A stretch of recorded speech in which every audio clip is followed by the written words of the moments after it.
believe it was again in. Sorry, mate, I missed that last bit.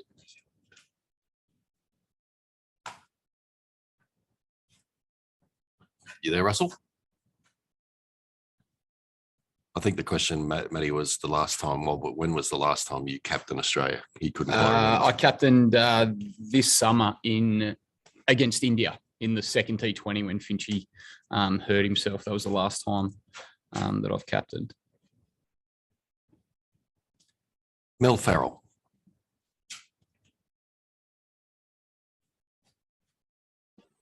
Hi, Matthew. Congratulations. Just wondering if you can give us an idea of what your thoughts are about where the team is, and is there anything that you want to change the focus of or really explore in this series after the 4-1 loss in the Caribbean? No, we won't be changing the focus too much.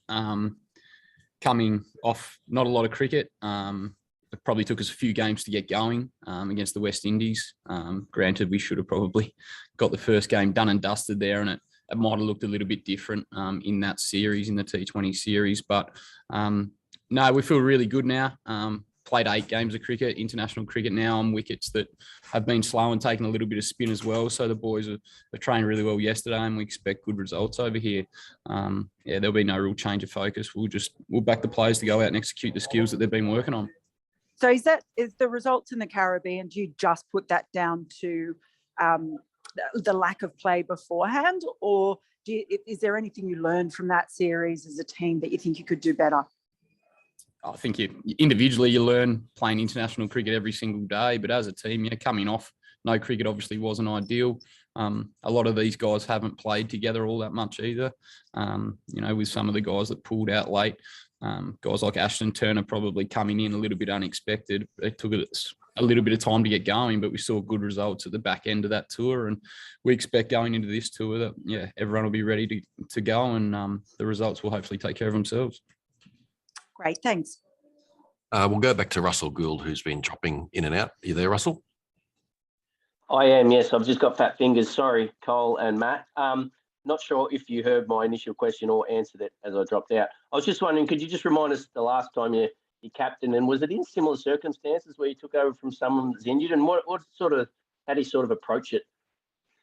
Yeah, it was. It was the second T20 in Australia against India last summer that I captained, so pretty similar circumstances. My leadership style, obviously the difference between potentially what I do at home and here is that I'm going to be wicket keeping, so the distance between bowler and myself is obviously a lot greater, and that means that there's a lot more responsibility on the individual, the bowler and the senior players around that, Moses and guys like that to help me out around the ground. So when you're coming in and taking over from someone, I think it's just giving the ability for those guys to really take ownership of their game, and at the top of their mark they need to execute.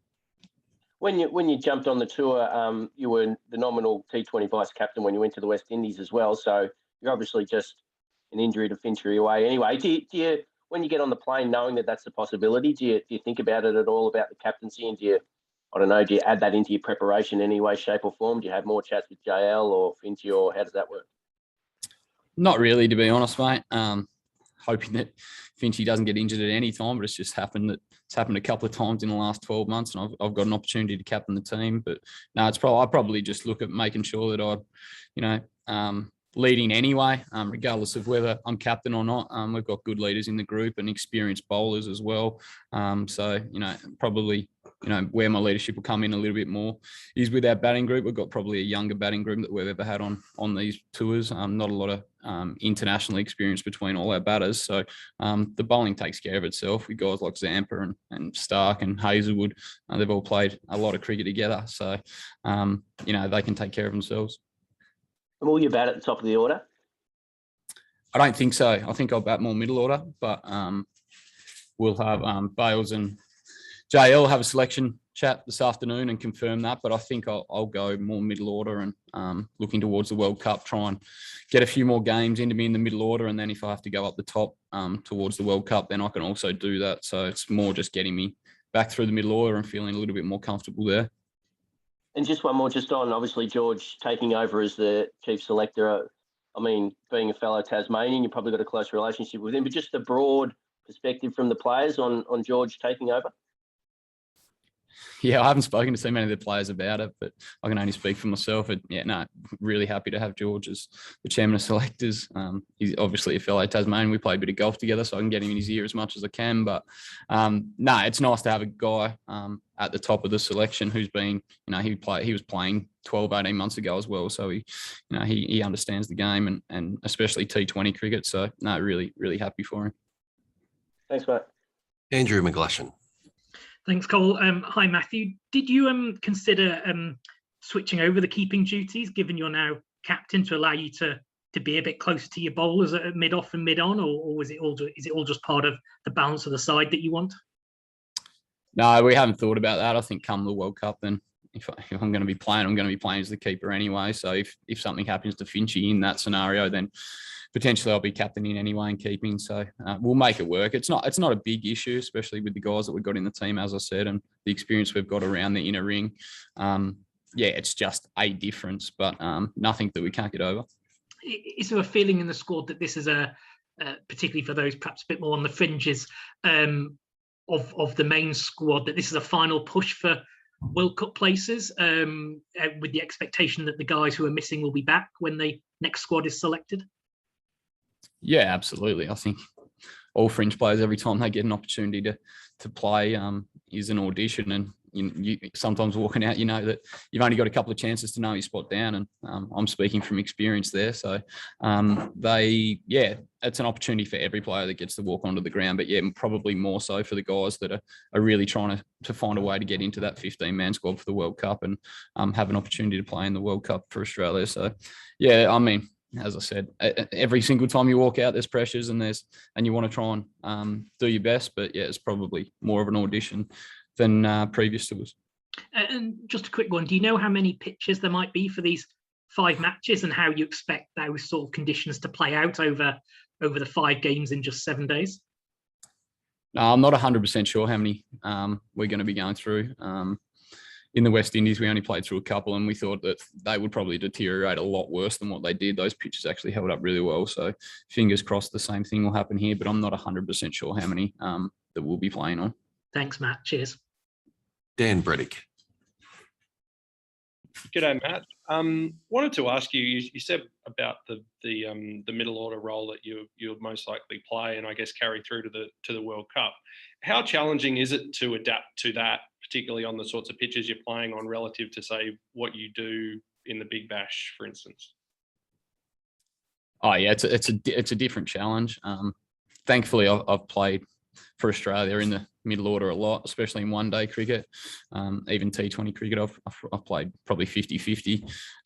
So it's probably just more a chance to get there now and just get some more work in. I haven't done it for 3 years, so yeah, it certainly has its challenges compared to opening the batting. But it's a good opportunity to do it now. And then once the World Cup rolls around, depending on how we go, whether that means I go back up the top or I stay in the middle order, we're not 100% sure. The way that Mitch has come out and played at number 3, that certainly, is another option for us at the top of the order. He could open as well if we needed him to. So, we're probably just rolling through a few different scenarios of where guys can fit into the best team come the World Cup. And for the next 5 games, that'll be me down a little bit, and we'll see how it goes. But it's an opportunity anyway.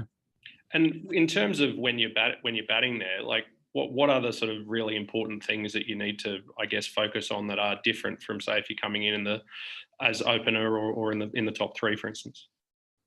Generally, they got a deep mid wicket, so I can't just swing on the leg side. There's 5 guys out, so that's obviously a big difference. Your challenges of starting against spin with 5 players out. They're all completely different than what it is opening the batting. But it's something I'm actually looking forward to. As I said, I've been up top for 3 years now, and I feel like at any time called upon, I can go up there and do a good job there. So to go back into the middle order is a challenge that I'm excited to do. And as I said, come the World Cup, I could be there, I could be up the top. It doesn't faze me too much, whatever needs to be done. And what do you think you or other members of the Australian side take from, I suppose, guys who, whether at T20 franchise level or internationally, specialise, say, batting, 4, 5, 6, 7, and I suppose what we saw from someone like Andre Russell in the West Indies, the way that he approaches it. Yeah, it's certainly, there's a lot more guys that can open the batting in T20 cricket. There's no secret there. So, every country's searching for an Andre Russell to bat down low and to be able to get you home. We've got guys that aren't here that can come in and do a really good job in the middle order as well. Mac, we all know what Maxi can do towards the end of a T20 innings. That's the good thing about Mitch going to 3. We can see what he can do through the middle order, and now he's gone up the top and done it as well. So we're starting to get a few guys that have got the versatility to go up and down the order. But yeah, there's no secret that every country would like an Andre Russell. Not everyone has one, but we've got the opportunity to work guys through that middle order, and we're going to do it different to the way that the West Indies certainly do it. We don't have as much power probably as what they've got, but we'll find someone there to do a good job come the World Cup. And is Mitch staying at 3? Mitch Marsh? Yeah, he'll start at the top of the order for these 5 games. Oh, I don't know if it'll be all 5, but he'll start at the top certainly for the first couple. He's doing a terrific job and can really utilise those 2 fielders out in the power play with the strength that he's got. And he's played, once he gets a few balls under his belt at the top of the order, the way that he's played spin through the West Indies tour has been really impressive as well. He's added sweep shots, so he'll stay at the top. And as I said, come the World Cup, we've got Stoinis as well. We've got Mitch, Maxwell, Steve Smith. We're starting to get a lot of options through that middle order. It's really exciting. Thank you. Bharat. Thanks, Scott. Hey, Matthew, just to follow up on Dan's questions about, you in the middle order, just the way you've been striking the ball. I'm not saying you're Andre Russell, but, and Australia's search for that number 7 kind of finisher. Do you think as a captain, do you see yourself being that guy maybe, like alongside Glenn Maxwell and Stoinis going to that World Cup? Yeah, I think if I get an opportunity to bat down there, then I'm going to I'll find a way to make it work and to be able to win some games.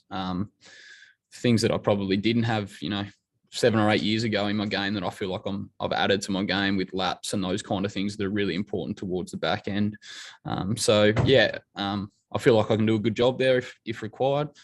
As I said, I'm more than happy to open the bat in as well. But yeah, with guys like myself and Ashton Turner's played really nicely at the back end of the innings and played well in the one day, the other day as well. So we're starting to get some options there. But yeah, I feel like I've got a few more tricks probably than what I had a few years ago. And I'll continue to work those. That's the advantage that we've got in these 5 games, that I can get in there and see what works and see what doesn't, and then implement that into my game coming into the World Cup.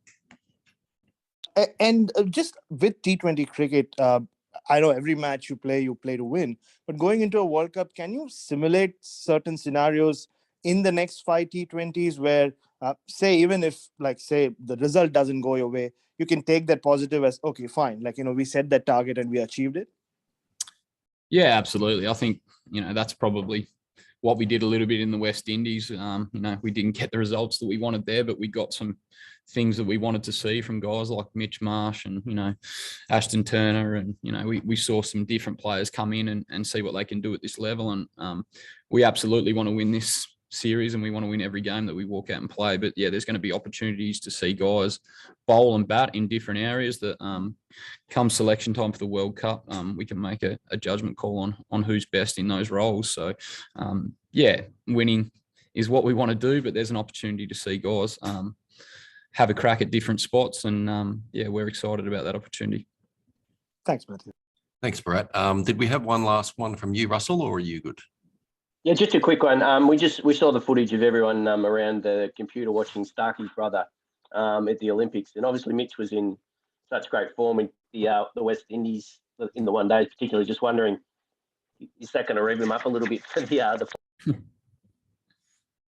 I think he's always revved up and ready to go, Starkey. But yeah, that was good fun. He was a bit unlucky, I think. I think Starkey was saying today that over the last 5 Olympics, that would have got a medal for him. So he's a little bit disappointed this morning, Starkey. But he'll be ready to go come tomorrow night. Thanks, Russell, and thanks everyone for joining us today. And we'll catch up with you guys after the game tomorrow night. Thanks again. Thanks, everyone. Thanks, Matt. Thanks, Cole. Thank you.